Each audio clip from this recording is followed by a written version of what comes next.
Zaman Pak Jokowi tinggal 8%. Di dalam Al-Baqarah ayat 155 dikatakan,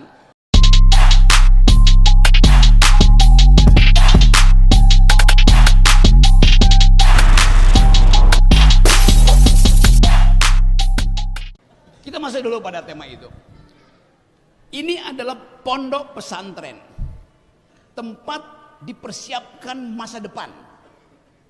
Dan hanya demi itu kita bisa membayangkan Indonesia. Kita bisa membayangkan Indonesia kalau ada pertumbuhan pikiran di semua sekolah. Nah, prinsip pertama dari setiap murid adalah takwa pada gurunya itu. Udah pasti itu. Kata murid dalam bahasa Inggris namanya disciple. Murid. Dari kata disciple turun kata disiplin. Disiplin itu di dalam bahasa Arab namanya takwa. Mengerti karena itu menjalankan, itu namanya takwa kan. Bukan sekedar tunduk, karena mengerti maka menjalankan. Apa yang mesti dijalankan? Harapan. Apa yang mesti dijalankan? Kemampuan untuk mengevaluasi keadaan. Jadi itu yang terjadi. Nah, karena itu tidak mungkin pesantren itu dipisahkan dari politik. Seperti yang diucapkan sekarang. Jauhkan pesantren dari politik karena itu politik. Bukan. Justru di pesantren diajar metode kritis. Dan di dalam politik kalau kita berhenti kritik, maka akan timbul monster-monster di istana tuh. Itu intinya. Ada bahasa Italia bilang el sueño della razón produce monstruos. Akal yang tidur, kalau akal Anda tidur, maka yang beroperasi malam hari adalah monster-monster. Koruptor, arogan, para arogan. Jadi sangat kontekstual kalau kita pastikan bahwa tugas dari pesantren adalah menghidupkan harapan bahwa akal bisa diproduksi ulang. Kita istilahkan itu. Kenapa? Karena selama 7 tahun ini akal kita tidur, akibatnya monster oligarki hidup. Beroperasi dia malam hari itu. Itu yang menerangkan kenapa bangsa ini nggak bisa bertumbuh berkompetisi dengan bangsa-bangsa lain. Kalau setiap kali kita dengar di media massa ekonomi kita baik, tumbuh segala macam tuh. Faktanya ini coba saya kasih data dulu karena ini kan kuliah tuh. Di zaman Pak Harto, harta kita dikuras oleh konglomerat. Tapi yang balik ke negara masih 33%. Pak Harto kasih konsesi-konsesi. Yang balik ke negara 33%. Zaman Pak SBY yang balik tinggal 28%, 25 sampai 28%. Zaman Pak Jokowi tinggal 8%. Itu data primer yang menyebabkan kenapa banyak akademisi, teman-teman saya dosen itu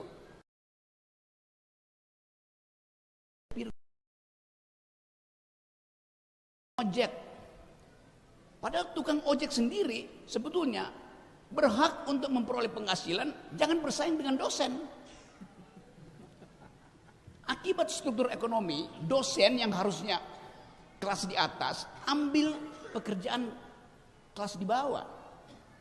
Jadi terjadi lagi konfrontasi hak. Itu disebabkan karena desain ekonomi, desain kebijakannya bobrok. Nah, itu yang diperlukan supaya kita paham bahwa arah bangsa ini betul-betul ada di dalam semacam kecemasan.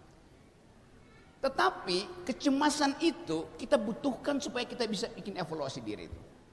Di dalam Al-Baqarah ayat 155 dikatakan, saya mulai ngutip.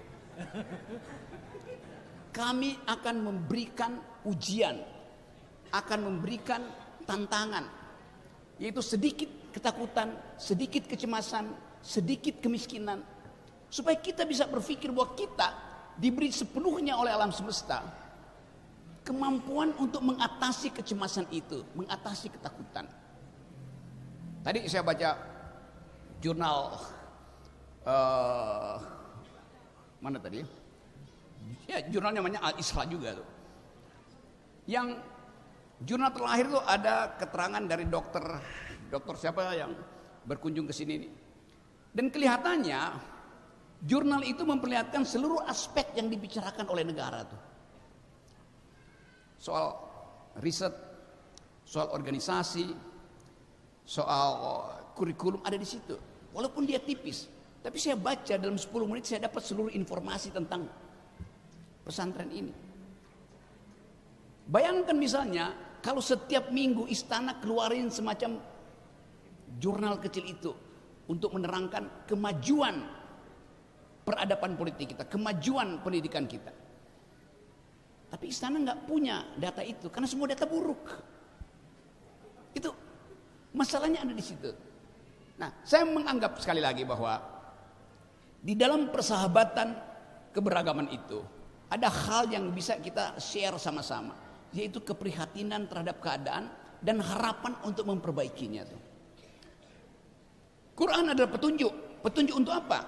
Semua ayat kitab suci adalah petunjuk yang harus dibaca dengan otak. Itu intinya, karena kita makhluk yang berpikir. Tentu petunjuk untuk paling enggak mengurangi kebatilan, menghilangkan kemungkaran. Paling enggak itu lebih dahulu deh, kalau belum bisa memproduksi kebahagiaan, kemakrufan. Bagian ini bukan ditugaskan oleh kitab suci pertama-tama pada rakyat, tapi pada negara. Penguasa harusnya paham ayat itu, amar ma'ruf nahi mungkar itu pertama ayat untuk penguasa. Kenapa? Karena mereka yang potensi untuk menghasilkan ketidakadilan, mereka yang potensi untuk merampas kebahagiaan. Itu ayat untuk para penguasa. Yang anehnya penguasa ceramain itu ke kita, terbalik-balik coba.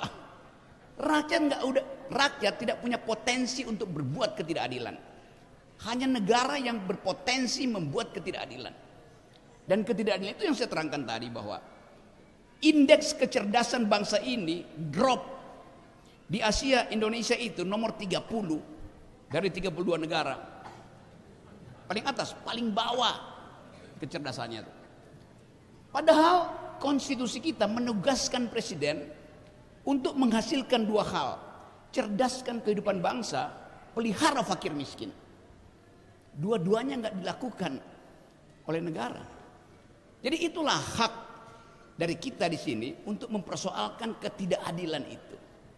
Nah, Gus Toha tadi betul menerangkan bahwa sebaiknya ada upaya untuk mengkritisi dari kalangan akademisi itu. Tapi sering dianggap akademisi itu adalah mereka yang membantu presiden. Kalau Anda tidak ada di lingkaran presiden, Anda dianggap sebagai oposisi walaupun status Anda akademisi. Kan bajingan cara berpikir begitu kan? Kurang ajar. Apalagi kalau akademisinya muslim, dianggap ini untuk mempromosikan negara Islam. Udah ada semacam sinopsis di kepala bahwa kegiatan di pesantren itu adalah untuk menghalangi pemerintah. Itu buruknya tuh. Padahal di tempat ini calon presiden datang. Betul. Calon. Yang mungkin batal tuh. Jadi teman-teman, ini malam yang buat saya berbahagia karena diingatkan kembali fungsi dari persahabatan, fungsi dari keakraban.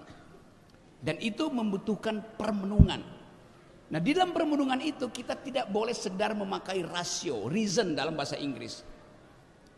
Ada hal di dalam Islam yang nggak bisa diterjemahkan, yang disebut kalau bahasa Inggris mungkin sebut reason itu akal yang bernalar, passion batin yang membaca. Tetapi bagaimana menerangkan misalnya istilah kolbu? Apa bahasa Indonesia untuk kolbu? Hati. Tetapi bukan hati yang ada bentuk fisiknya yang bisa sakit hati itu.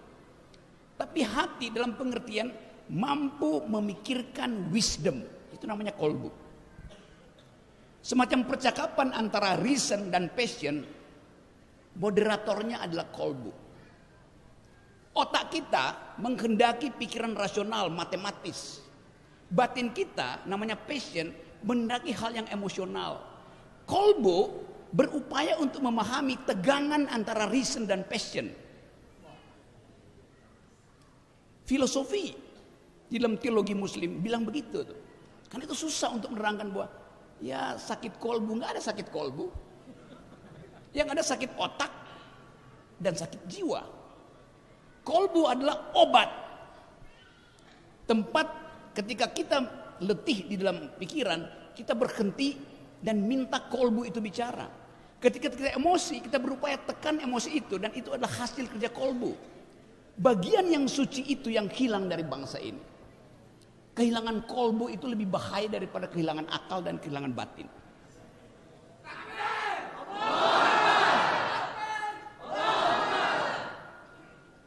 Nah, kesempatan ini adalah upaya untuk membenahi bangsa ini dengan memproduksi kolbu.